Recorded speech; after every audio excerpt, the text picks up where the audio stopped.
sa advertising sa College of Fine Arts, University of the Philippines. At siya rin po ay nagtapos ng kanyang master's, sa kanyang Master of Divinity sa Asian Theological Seminary.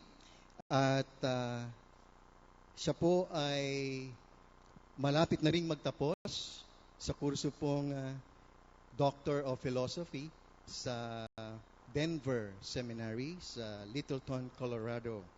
At ngayon po ay siya ay nagtuturo sa International Graduate School of Leadership.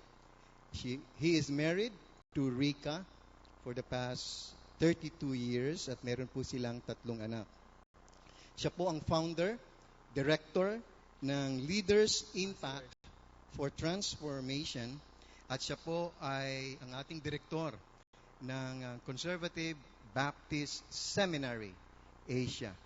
Bigyan po natin ng mainit na ICBC welcome, Reverend Philip Taroja.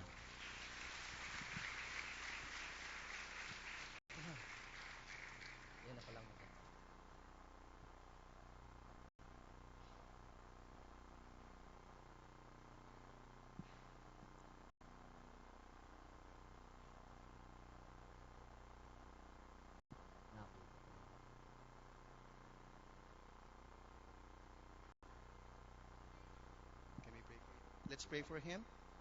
Our gracious, loving Father, we thank you, Lord, for bringing Pastor Philip here.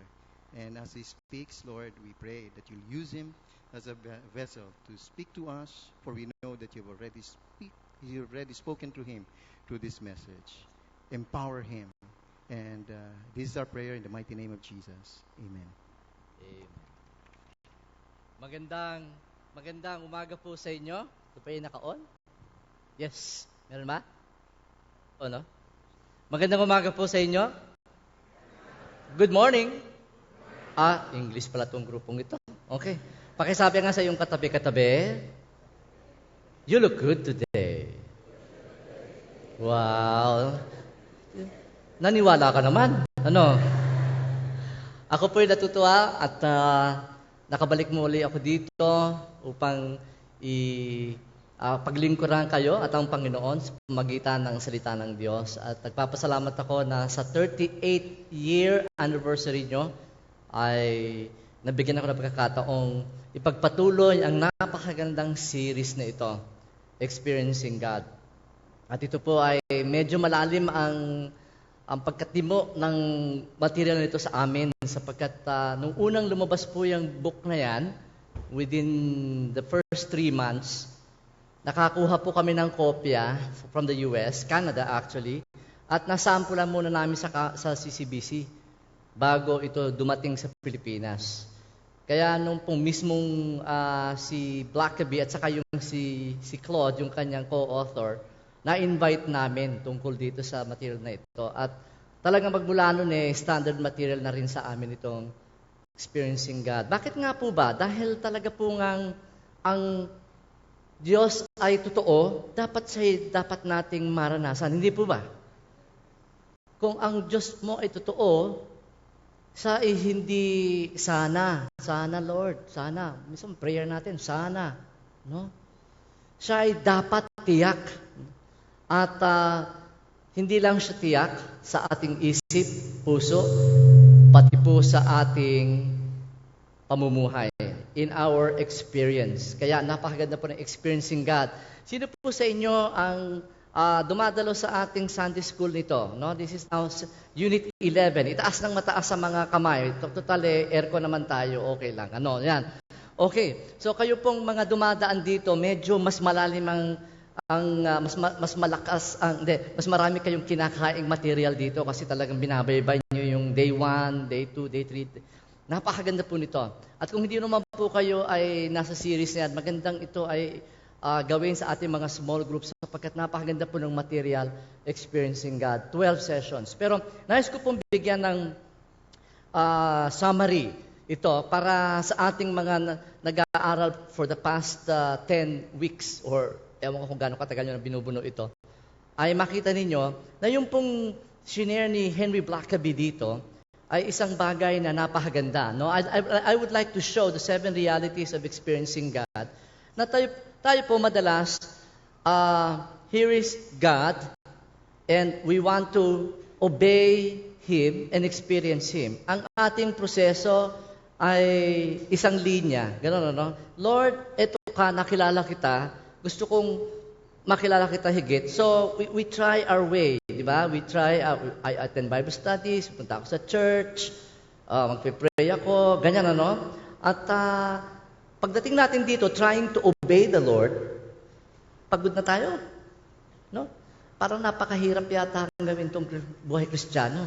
Kaya medyo babalik ka ng konti dito, at dito ka na lang yung medyo hindi masyadong mahirap. No?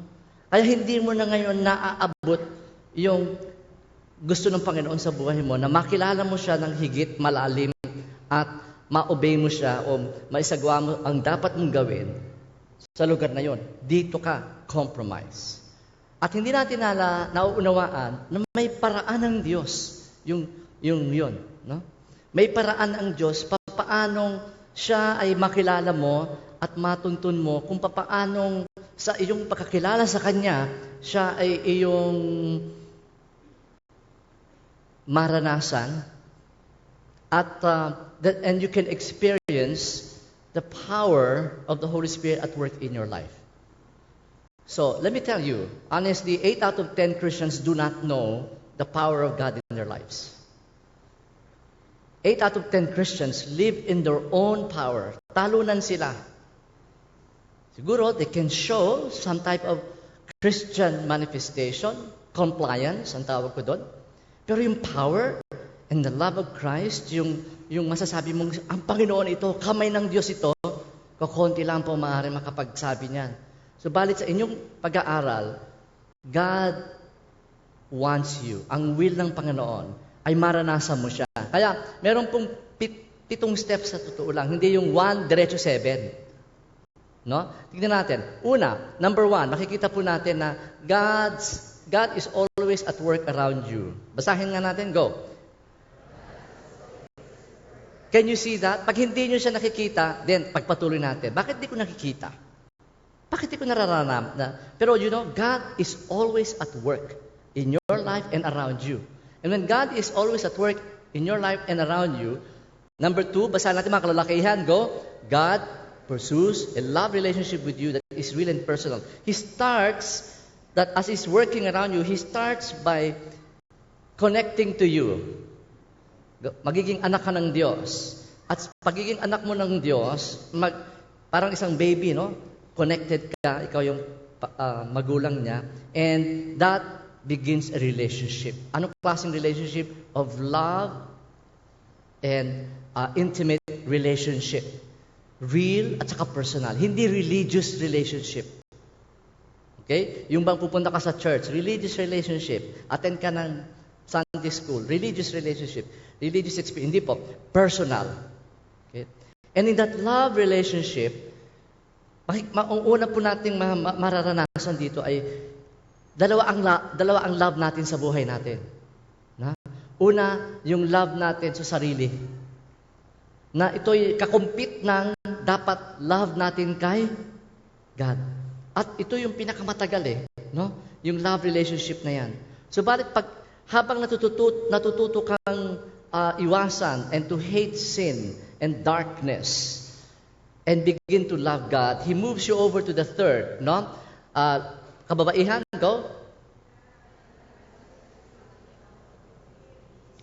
So, in the love relationship, He moves you to the third. Ito po yung pinakagusto kong part Kasi, He reveals Himself and then He invites you to join Him in His work. Kasi dito, ang tinuturo sa atin, do His work. Mag-train ka. Gawin mo. Pag hindi mo gagawin yan, guilt effect. Di ba? At dahil po dito, tayong nag-iimbento ng work natin for God. Lord, sige, ito gagawin ko para sa iyo. Sabi ni God, okay, maganda yan, anak. Pero hindi yan ang gusto kong gawin mo. Anong gusto kong gawin mo, Panginoon? Ito Ito ang gusto kong gawin mo. Nandiyan ka sa may lumang bayan, magpasimula ka ng gawain ng Panginoon dyan. Ay, Panginoon, hindi, ganun, ano? Yun ang mga ano natin. Ito na lang, Panginoon. Magbebenta na lang ako ng puto para sa iyo. Di ba? Hindi po yun. Work niya. When He invites you to join in His work, He will show you where He is at work. Kung kayo po ay nag-aaral nito, makikita nyo pag ang isang tao po ay nagtatanong sa inyo tungkol sa Panginoon, God is at work in that person. Pag ang isa pong Kristiyano, born again, ay nahalal sa darating na Tuesday barangay election, doon sa barangay mo, God is at work there. Okay? Pag sa opisina mo, nakikita mo na may mga taong nagtatanong tungkol sa Panginoon, that is God's hand at work. Okay? Pag nagbabasa ka ng newspaper at nadama mo sa puso mo yung iyong ang passion, ang pitag, at o kaya yung parang bugso ng puso mo tungkol sa mga mahihirap, hindi yun galing sa'yo. God is at work in your heart. Yung mga bagay na ginagawa ng Panginoon sa'yo, ipapamalas niya sa'yo, pero hindi niya papamalas sa'yo ng basta-basta kung hindi handa yung puso mo. Kaya, step 1 and 2 muna no? Love, relationship, at ito'y iyong pinaiigting. At pagkatapos, pag nakita mo na yon, mangungusap ang Panginoon sa'yo. Anak, ito, join me here. Lord, bakit ako aalis dito sa Imus, papuntang Canada? Wala sa balak ko yun. Ay, balikat pala. Bakit ako maiiwan sa Imus? Papunta akong Canada. Di ba? Ganun na madalas, ano? Papunta akong US. No. Anak, maiwan ka dito. Ay, paano na lang? Lahat ng mga kamag-anak ko nandun na. Maiwan ka dito. Nandito ang gawain ko para sa'yo. Naku mo yun? At pag nangusap ang Panginoon sa'yo, dahil love relationship nga yung ano, no? At ito'y test ng love mo, test ng faith mo. The Holy Spirit, God speaks by the Holy Spirit through the Bible. O nga, Lord, no? Prayer, pag nipipray ka, nararamdaman mo yung burden sa heart mo, circumstances, lahat. Bakit parang, mga bagay-bagay na, nagtatagpi-tagpi, nagtatagpo-tagpo sa mga tungkol sa ito, no? And the church, pag umaating ka sa church, nag-preach si pastor, naku, bakit naman ganun? Alam ba ni pastor yung kinalalagyan ko? Parang akong kausap niya. Ako mo yun? So, lahat po, nadidinig mo ang Panginoon. And God is speaking to reveal Himself, His purposes, and His ways. Alright. Lalabas ako dito sa red carpet. Okay? Kasi nandito yung dalawang importante. You experience God by His speaking to you. Now, sabi ni God, let me see what your response is. Kasi, ano yung number 4? Lahat, basahin natin. Go. God's invitation for you to work with Him always leads you to a crisis of belief. Panginoon, paano ba yan?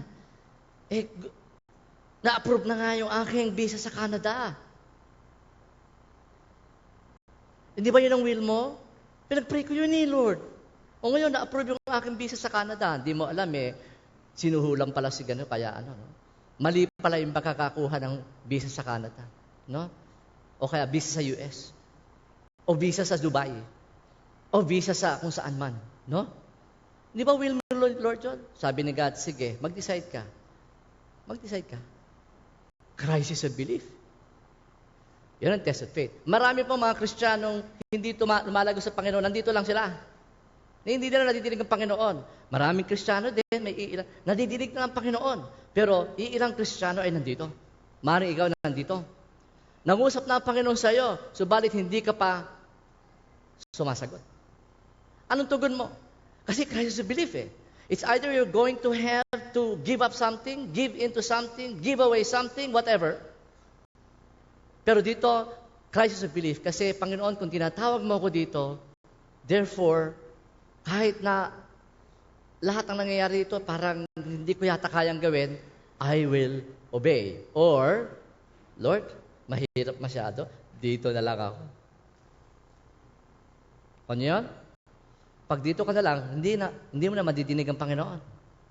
Pero pag ikaw'y pumasa, number 6, you must make major adjustments in your life to join God in what He is doing. When you want to obey God, when Moses want to obey God, sabi ni God, I want you to go back to Pharaoh. He had to leave the wilderness.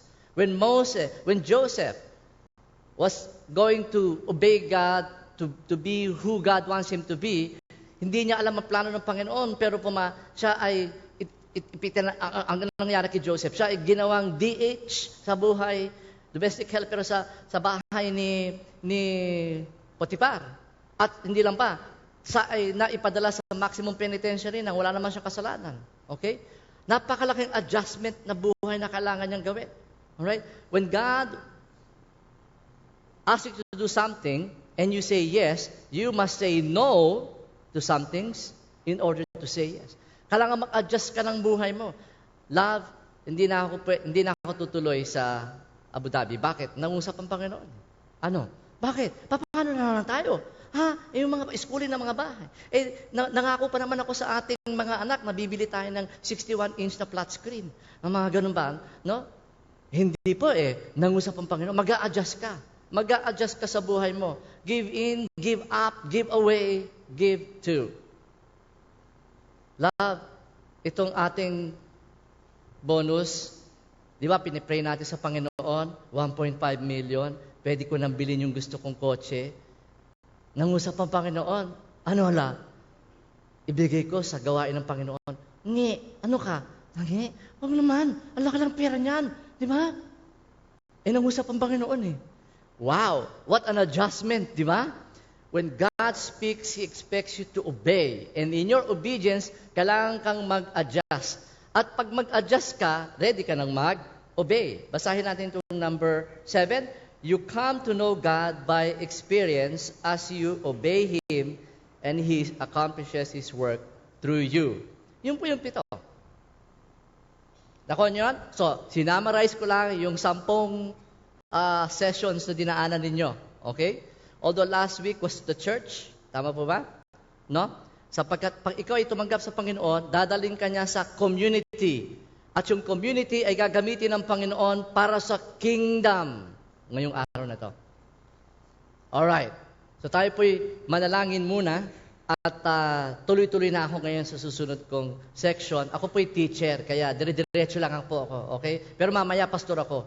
At mag-iyakan tayo mamaya. O sige, let's pray. Panginoon, ako po'y lumalapit sa inyo, hinihingi ko po, Panginoon, na mangusap kayo sa pamamagitan ng the remaining material that I have. When we experience God and we engage in the kingdom, teach us. Teach me. Teach Amos Conservative Baptist Church. Teach each family, mother, father, teach each child. I pray this in Jesus' name. Amen. So, meron po akong isang tanong dito. To know and experience God, we remain in God's path. Correct? Tama? Yung path niya, hindi yung shortcut. Yung path niya, yung relationship. Nakita niyo yun? Yun yung path niya. Keep a relationship with Him, you will never miss God. So, in the path, itong tanong ko, question. In the path of experiencing God, where is the best place to be? Dito ka lang sa umpisa? Dito ka lang sa invitation? Invite ang Panginoon? Wala. O dito lang, nangungusap ang Panginoon, wala ka namang ginagawa? O kaya dito sa buong buhay mo, adjust ka lang ng adjust? No? Hindi po. Ang pinakamagandang lugar ay ito. Saan yan?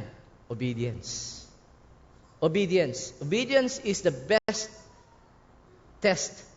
He who loves me, he who has my commandments and keeps them, ang siyang nasa kanya ang aking mga iniutos at ito'y kanyang isinasagawa, siya yung may tunay na pag-ibig sa akin. Juan 14. So, when we obey God, we realize na yung obedience ko hindi lang personal obedience, meron pong corporate community obedience. All of God's people is one army. That's one picture. All of God's people is like a whole orchestra. Sino po musician dito? Musikero. O yung mga musikero natin, gagaling yung mga sa team. Mga musicians na yan. 5 instrumento. Kailangan sila ay in harmony. So, yung bass, hindi pwedeng kanya-kanya. Ako hindi pwedeng kanya-kanya. When I experience God in community, kailangan ma-realize ko yung part ko doon sa malaking picture. Anong part mo sa community? Okay? So, when I am totally yielded and obedient to His will, I do not miss God's plan, and I fully enjoy being who God wants me to be and doing what He wants me to do. So I'm going to look at this being and doing today, no? When that happens, I become, anong tawag dyan? A kingdom person. Ano sa Bible, nakikita po natin ito, debate pa rin nga. Bukas meron kaming ordination sa Santa Rosa. At sa mga tinatanong ko madalas anong pagkakaiba ng iglesia at ng kaharian? Ito ay na-deal with doon sa session. Ano? The church and the kingdom is part of a big thing, but they're not the same. Okay? The church is God's people. The kingdom is God's realm. The kingdom citizen is God's people. The kingdom work involves everything in the universe. And who is the king in the kingdom? The King of Kings and the Lord of Lords. So, we are the church. The end of history does not end in the church. The end of history ends in the kingdom. Kaya po kailangan makita natin kung anong plano ng Panginoon para pag makita natin yung ending, doon tayo tutuloy. Makikita mo natin ang ending. I want to show what is the ending of becoming a kingdom person. No? Yung pong ending of in building the kingdom, from the beginning to the end, ito po ay nabibuild sa pamamagitan ng work ni God. His work. God is accomplishing His work. Sinong instrumento niya? The church. Tayo. So kung tayo po yung instrumento niya, God's work always pertains to His kingdom. He accomplishes this through kingdom people. Sabi mo sa iyong katabi-katabi, you look good today. Diba? Sabi mo ngayon, ha? And you are, sabi mo, you are a kingdom person. Go. Siga? You are a kingdom person. Okay, start living like a kingdom person.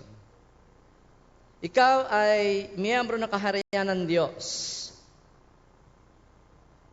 And kingdom people are obedient to His will. Alam nyo, kasi hindi tayo lumaki sa monarchy.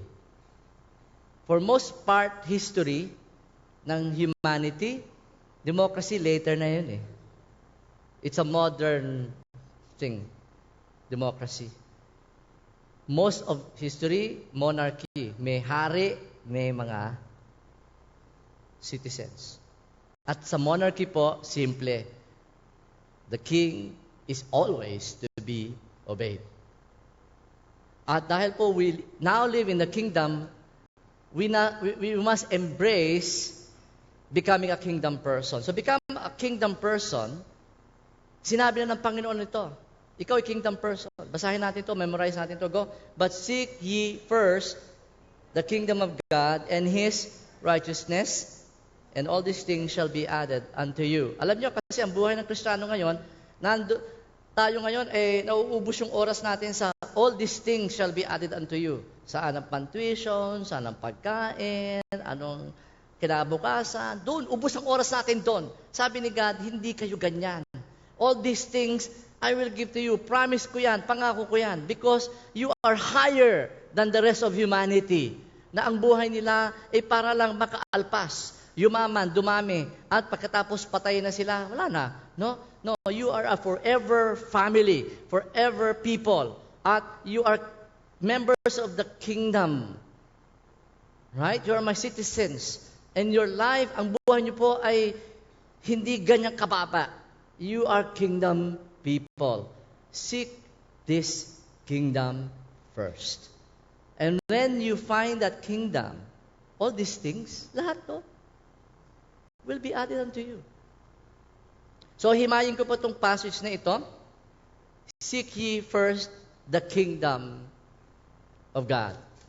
Mas nais ko pong itanong sa umagang ito, what should be the first and first and foremost in the mind of kingdom people? Trabaho? Success? Pamilya? Pera? Investment?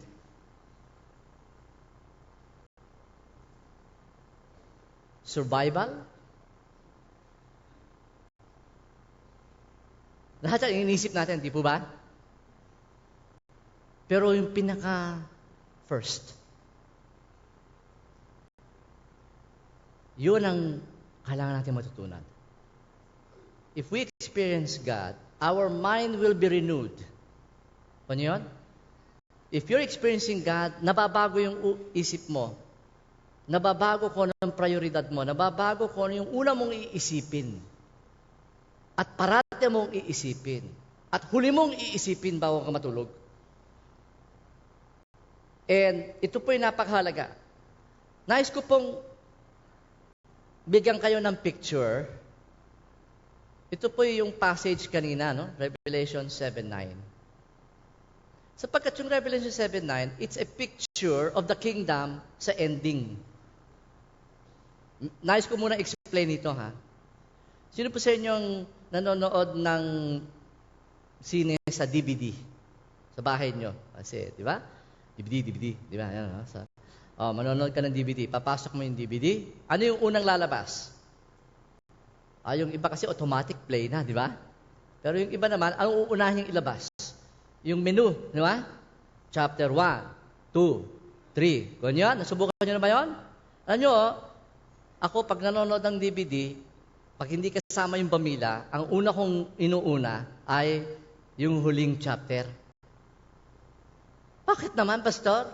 KJ ka naman, no? Kasi yun, talagang type ko yun. Gusto kong makita yung huli upang maunawaan ko ang buong storya. Pag sa huli, patay ang bida. Kahit anong mangyari sa umpisa, patay yung bida. Pero pag sa huli, buhay yung bida, kahit siya'y mamatay dito, no? Hindi ako magugulumihanan. Bakit? Buhay yan. One time, ganun ginawa ko, manonood kami ng mga bata, no? Manonood kami ng mga bata. Dad, ba't gano'n namatay? Namatay si ganito. Nakangiti ko, ang saya mo, ba't masaya ka? Namatay yung bida. Di mo alam eh. Di mo naman alam kung magyayari dyan eh.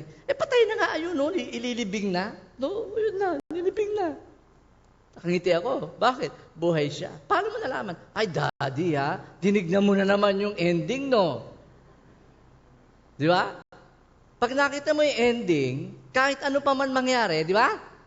At pag alam mo yung ending, lahat ng storya nakakonect sa ending. Kung yun? Alam niyo po ba kung anong ending ng kingdom? Pag nakita niyo po ito, lahat ng buhay mo, araw-araw, makokonect mo dyan. Tignan natin. Okay, basahin ko ulit. After these things I saw and behold, a great multitude which no one could number, out of every nation, and of all tribes and peoples and tongues. Wala pong na-miss. Okay? Standing before the throne and before the Lamb, arrayed in white robes, and palms in their hands. After this I beheld, and lo, a great multitude which no man could number, of all nations and kindreds and peoples and tongues, stood before the throne, before the Lamb, clothed with white robes, and palms in their hands. Tapos itutuloy mo po, declaring, di ba? Hallelujah to the Lamb. Kinakanta natin to eh. Every tribe, every tongue, every people, every land. Di ba? Maganon tayo. Naintindihan niyo ba yun? Every time kinakanta niyo yun, pinapakita yung ending. Now, gamitin natin yung prinsipyo. Nabubuhay ko ngayon sa 2013. Okay? Kung yan po ay mangyayari sa 2050, between now and 2050, mangyayari yan. Correct? Every people.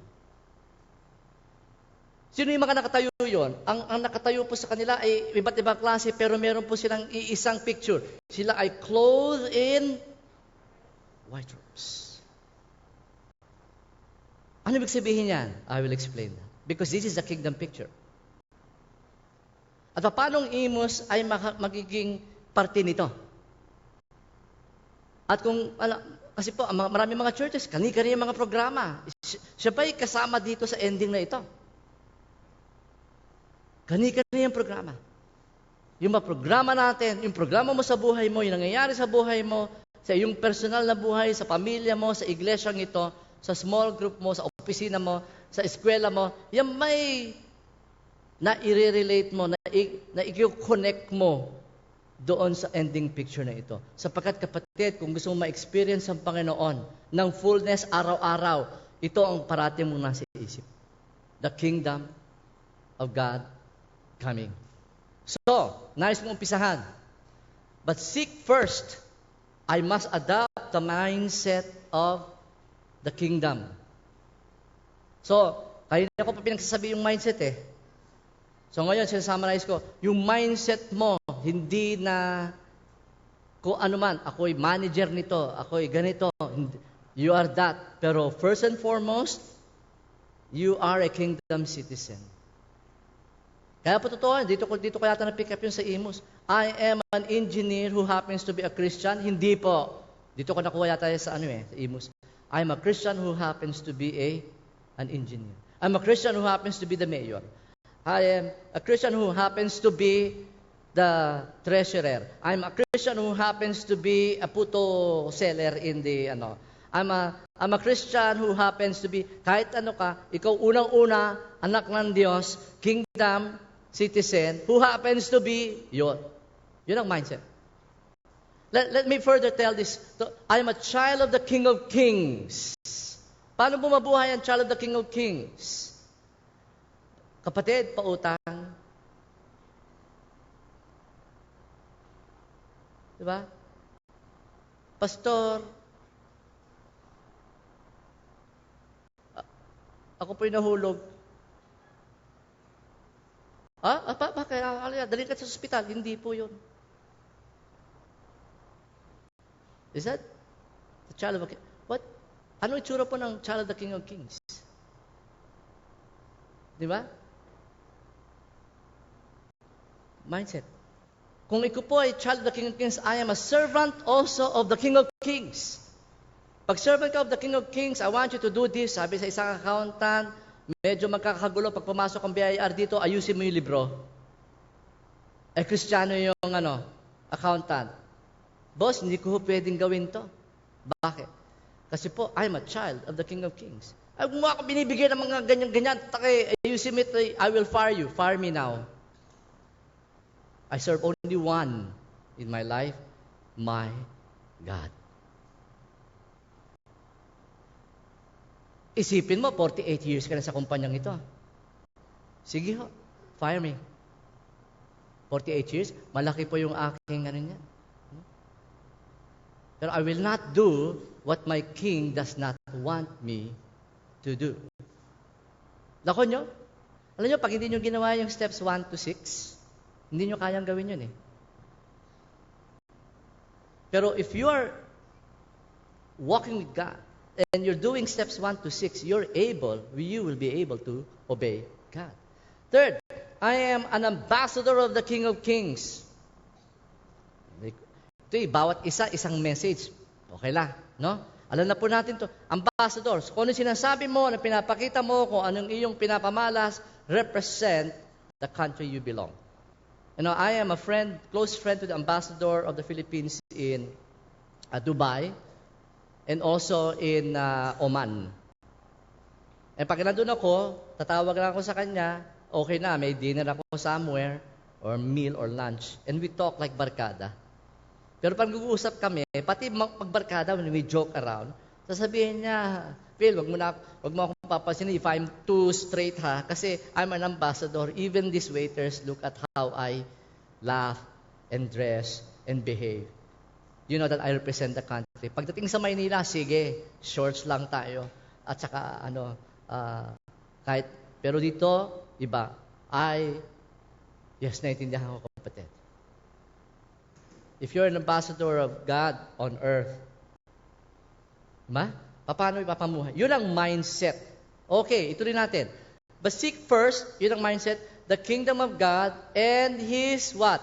Righteousness. What does righteousness represent in the kingdom? Okay? Hindi yung the church or pastor so and so or whoever else's righteousness. But whose righteousness? Is the righteousness of God. Ito po ay, the righteousness of God are God's values, virtues, way of life, conduct, attitude, etc. Ito po ang maxim of the kingdom.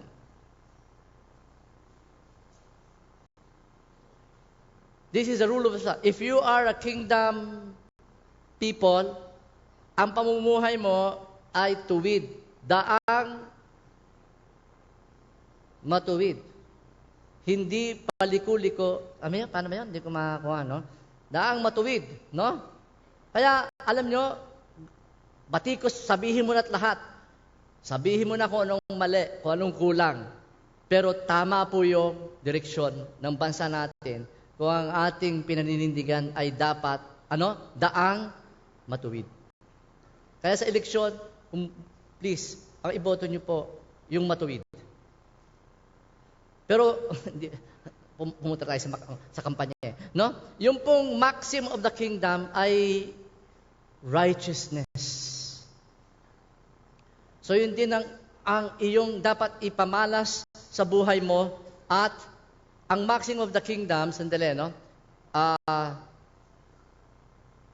Magsasample ako. Actually, doon sa inyong workbook, ang dami doon, the parables of the kingdom, the parables of the kingdom of heaven, andun lahat. Kung ikaw ay member ng kingdom, ganito. Kung ikaw ay nasa Panginoon, ganyan. Let me sample some of this, no? Giving thanks to the Father who has qualified you to share in the inheritance of the saints in the kingdom of, light. We are children of light. So wala po tayong dapat na masasabing involvement natin sa kadiliman. In fact, pag tayo po'y dinala ng Panginoon sa kadiliman, tayo dapat ang nagpo-provide ng light. Alam niyo po ba, isa yun sa medyo problema ng church ngayon, na lahat po ng mga children of light nagsasama-sama, pero hindi sila pumupunta doon sa dapat nilang pinupuntahan, hindi sila humahayo kung saan dapat ang liwanag at liyab ng Diyos sa buhay nila ay makita. Gustong-gusto naman Kristiyano, doon na lang ako sa church, fellowship tayo, libre merienda, aircon, di ba? Saka type ko yung mga kantang, Yes Lord, Yes Lord, Yes, Yes Lord, no? Tapos, pagdating sa opisina, ang dilim mo, hindi alam ng opisina mo na ikaw ay child of God. Di ba? Nakita natin kanina doon sa video, when you are in Christ, hardships begin. Tama? Hardships come. Persecution come. No, one time may member akong lumapit, no, okay, nagpastor pa sa CCBC, Pastor, sabi niyo ganyan-ganyan, pero hindi mo nangyayari sa akin sa opisina yan eh. Oh, bakit kaya? Mukhang may problema tong kapatid na to. Hindi ako nakaka-experience. Kasi lahat ng mga kasama, mga Kristiyano, ay hindi, Pastor. Mga lesinggero, babaero, at lahat pa ng ero. No? Lahat sila. No? Ganon. Pero hindi ka nakaka-experience ng pagsubok bilang anak ng Diyos. Oh, Pastor, bakit kaya? Hindi nila alam eh. Hindi ko pinapaalam. Ay, mali rin yun. Light of the world, you are light in the Lord, live as children of light. Ito pa, blessed are those who are persecuted because of righteousness, for theirs is the kingdom of God. Kung ikaw ay kingdom citizen, dapat maranasan mo na ang darkness is against you. Kaya po tayo soldiers of the kingdom kasi hindi tayo pwedeng komportable sa makasalanang mundo. Di po ba ang picture ng isang soldier at war? Siya po ba parang soldier na nasa mall? Naka full battle gear, tapos nasa mall siya nagkakape. Di ba? Parang akala mo, cool na cool siya. Hindi po, no? Ang soldier at war ay parating nakapwesto. Tama? Ang mata niya nakatingin sa kalaban, parate, sa kung saan. Alert siya. Hello. Okay. At pagkatapos nun, hindi lang po, you are salt of the earth. Hindi na tayo light, we are salt of the earth. Now, I don't need to dabble with all of this, pero kingdom maxim is the rule of the thumb. Patingin nga ng thumb ninyo. Go. Up. The rule of the thumb. Anong the rule of the thumb? Ano ba sabihin ng the rule of the thumb? Dito sa church namin, itong rule of the thumb. So, nagsasabi kami ng po sa matatanda. Yan. Itong rule of the thumb, yung mga matatanda, minamanuhan. Yan. Itong rule of the thumb, dito, ang ikapo talagang pumupunta sa Panginoon. Rule of the thumb. Dito sa iglesyang ito, kami po ay marunong magpatawad sa kapwa namin. Rule of the thumb. Ang rule of the thumb dito, kami po ay natutunan na namin na pag kami ay binato ng bato, ay kami mumabato naman ng pandesal. Rule of the thumb. No? Yun ang ibig sabihin ng rule of the thumb. When God says all the rule of the thumbs in the Gospels, yun ang ibig sabihin ng kingdom maxim. Tuloy natin yung panghuli at panghuli. Okay?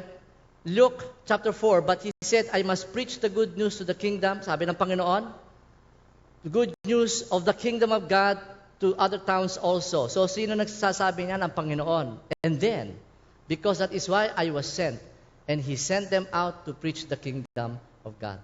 So, Jesus was sent, He sends us. When we look at this passage, we are now looking now at the mandate of the kingdom. Ano yung una? The mindset. Ano yung pangalawa? The maxim, conduct ng buhay mo. Nakaayon na. Meron tayong mandate of the kingdom. The mandate of the kingdom mandate ay actually nandoon sa highest command ng Panginoon. Kaya po doon sa inyong workbook, meron yung word na koinonia, pag-uusapan. I will not touch koinonia anymore. Marami po nandoon. Pero I want to pick out yung verse na ginamit doon. We are to what? To love God. Ano yan? Love God with all your heart, soul, and mind. Love God. Ano po yung love God? Love God is, when I love God, I do so by being like Jesus. Love God with all your heart, the heart of Jesus, soul, the soul and passion of Jesus, strength, the power of Jesus, mind, the thoughts of Jesus. Lahat. To love God. He who has my commandments and keeps them, he it is who loves me. And he who loves me shall be loved by my Father, and I will love him, and we shall disclose, reveal, unveil, experiencing God. Unveil, experiencing God. Ourselves to him. Love God. So, to love God, I be like Jesus. And to love others, I to do what Jesus would. Gusto kong gawing formula to cause us to study. You know, what would Jesus do with us? Ito na yung moving into Revelation. Ano? So if the mandate is to love God, we become like Jesus. And becoming like Jesus is His work. Hindi atin. Basahin natin ang Ephesians chapter 5. Husbands, love your wives. Okay, although yun ang umpisa niyan. Pero tignan niyo yung kasunod, ha? Tignan niyo yung kasunod.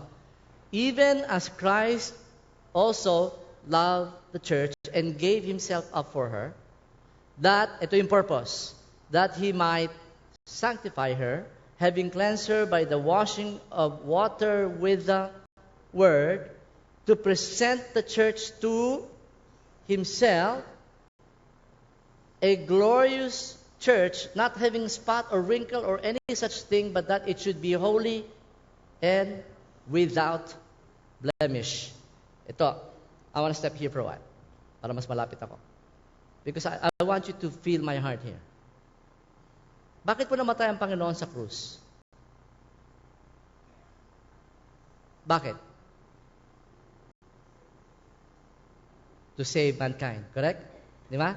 Para ang kasalanan natin ay mabigyan ng kapatawaran. Amen? Tama? Pero dito sa verse na to, iba. Christ gave Himself up for the church.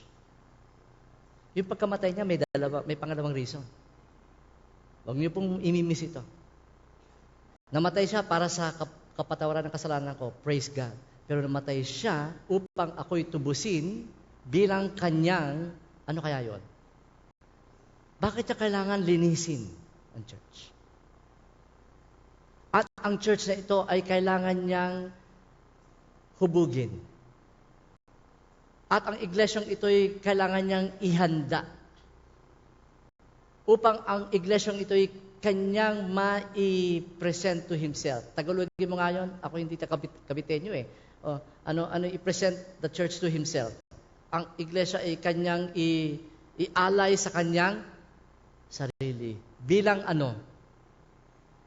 Pure. Di ba? Pure siya. Walang spot, walang wrinkle. Alright? You know what this is talking about? Husband, love your wives. Di ba?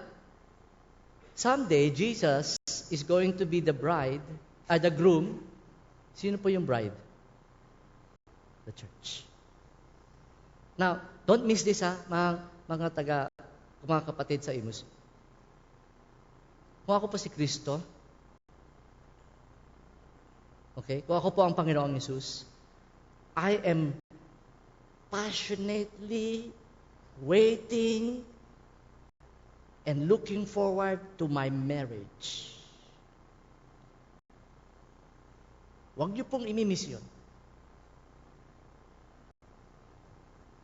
Someday in Revelation, the picture in 19 to 22 is Christ is going to be married to the bride, and the bride is the church. Sabi ko nga, yung being like Jesus, hindi natin trabaho yun, trabaho niya yun. So, how do I become like Jesus? Surrender, obedience. Tama? But when I obey, I become like Jesus. And the church becomes the bride, pure, unblemished, holy, set apart. Yun po yung picture dito. Huwag natin imimiss yun. Kaya dito po makikita natin that the mandate involves Christ's marriage. Make the church pure. Ito, bago ng konti ito. Dinagdag ko na ito sa experiencing God. Pero kasi yung pong picture natin mamaya, di ba nakita ninyo? They were wearing what? White robes. Ito po hindi robe ng choir. Hindi rin po ito robe ng mga ooperahan sa ospital, no? Ito'y robes of preparation. Robes of holiness and purity. White. Ako niyo yun? So, yung picture na white doon sa Revelation, napakalalim po ng ibig sabihin nun. Because someday, the purpose of God for all those who are saved shall be fulfilled when the church which is holy is to be wedded to Christ. Kaya dapat tayo ay set apart. Ito ang tanong ko. Set apart ka ba? Ano ba ibig sabihin ng set apart? Dalawa pong separate, set apart. Tagalog, ihiwalay. Di ba? Kami ni Mrs. naghiwalay. Holy ba yun? Hindi, di ba? Ano ibig sabihin ng hiwalay? Hindi po yun ang ibig sabihin ng set apart. Ihiwalay. Meron tayong Tagalog na mas tumbok doon.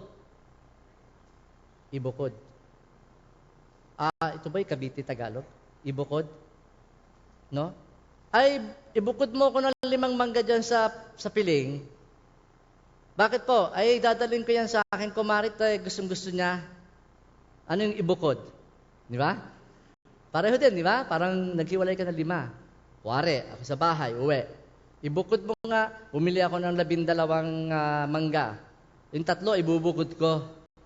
Ibibigay ko para kay pastor Ray, si Pastor Ray next week, ano? Ray Abante kasi paborito niya mangga. Oops, nasabi ko tuloy. Okay, paborito niya mangga, no? Okay, di paborito niya mangga. Ayun, namili ngayon ako sa 12. Ito. Sinabi ko. Ngayon, dating yung anak ko, uy, mangga, no? Gusto ko to, paborito ng bunso ko mangga. Ay, kumuha doon sa may tinabi kong 3. No?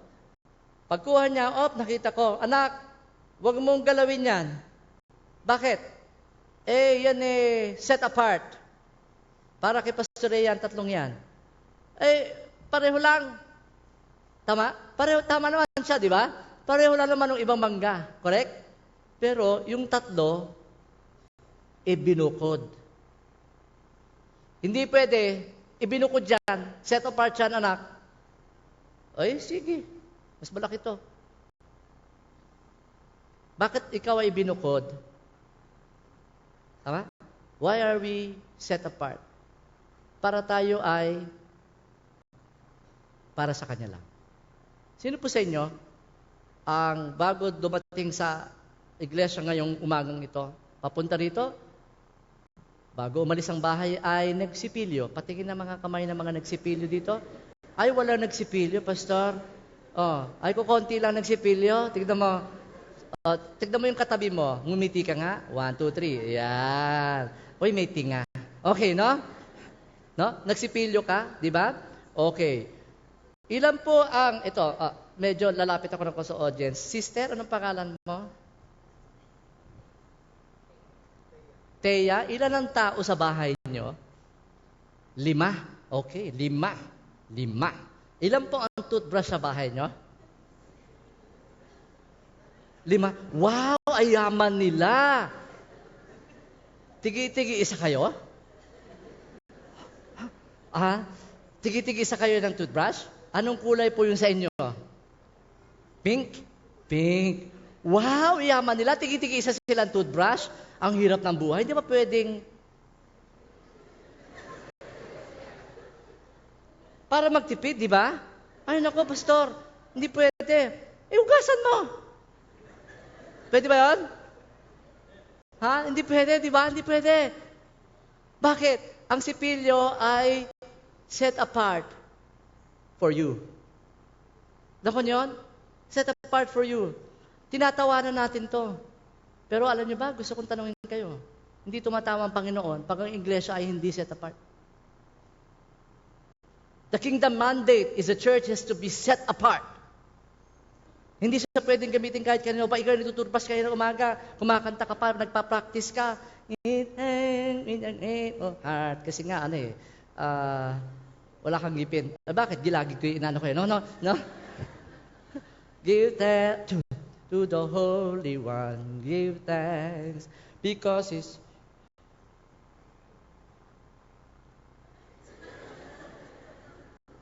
given.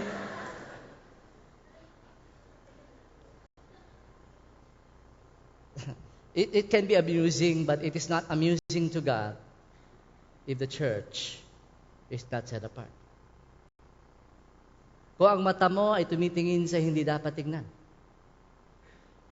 Kung ang mga paa mo ay dumadako sa mga lugar na hindi mo dapat puntahan. Kung mga tenga mo ay nakapakikinig ng mga bagay na hindi mo dapat natitinig.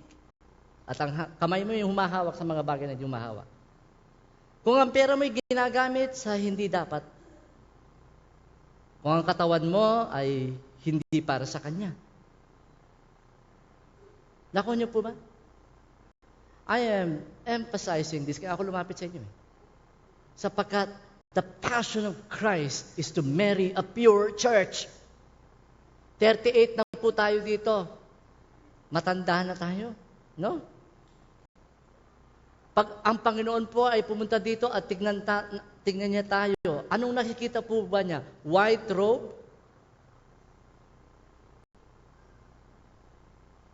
Ano nakikita sa buhay mo? Pure. Kaya nga, paano tayo na-purify? By washing with water through the Word. Amen? Alright.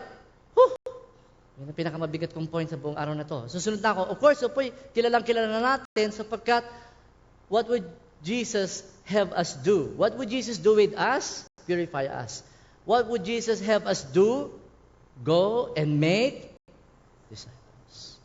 So, ito po yung pakong pasok na pasok, pukpok na sa church. No? Hindi mo na nga makita yung mata yung ulo, pinupukpok pa rin. No? Make disciples. And we try to obey this. That shortcut way, we cannot. No? We cannot. So, of all nations, Christ's mission, make disciples of all nations. So, sige, i-play back natin yung last chapter ng video. It will happen. Maniwala kasi hindi ito yung mangyayari. Tama? Maniwala ka sa hindi, it will come a point in time when God will fulfill His kingdom mission through His kingdom people who have experienced God.